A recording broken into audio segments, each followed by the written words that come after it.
ఈ మేరకు పార్టీ నమోదు ప్రక్రియను వేగవంతం చేయాలని కోరుతూ ఆమె ఢిల్లీ హైకోర్టును ఆశ్రయించడంతో ఈ విషయం ఒక్కసారిగా వెలుగులోకి వచ్చింది. కవిత తన రాజకీయ భవిష్యత్తుపై చాలా కాలంగా కసరత్తు చేస్తున్నారు. అందులో భాగంగానే ఏడాది జనవరి 23వ తేదీన కేంద్ర ఎన్నికల సంఘానికి పార్టీ నమోదు కోసం దరఖాస్తు చేసుకున్నారు. ప్రజా ప్రాతినిధ్య చట్టం 1951లోని సెక్షన్ 29A కింద రాజకీయ పార్టీగా గుర్తింపు పొందాలని ఆమె కోరారు.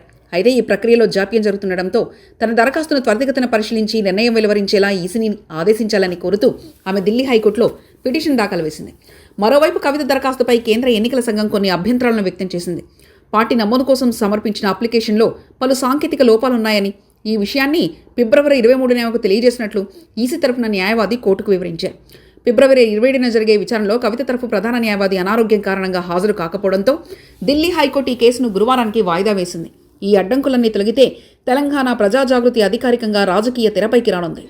గత ఏడాది వరకు బీఆర్ఎస్ పార్టీలో కీలక నేతగా ఉన్న కవిత ఢిల్లీ లిక్కర్ స్కామ్ పరిణామాల తర్వాత పార్టీకి దూరమయ్యారు.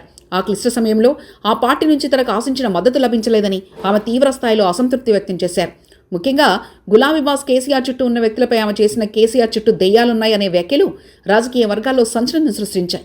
ఈ పరిణామాల నేపథ్యంలో కేసీఆర్ ఆమెను పార్టీ నుంచి సస్పెండ్ చేయగా కవిత తన ఎమ్మెల్సీ పదవికి రాజీనామా చేసి సొంతంగా తెలంగాణ జాగృతి సంస్థ ద్వారా ప్రజల్లోకి వెళ్తున్నారు. ప్రస్తుతం తెలంగాణలో కాంగ్రెస్, బీఆర్ఎస్, బీజేపీల మధ్య తీవ్రస్థాయిలో పోరు నడుస్తుంది.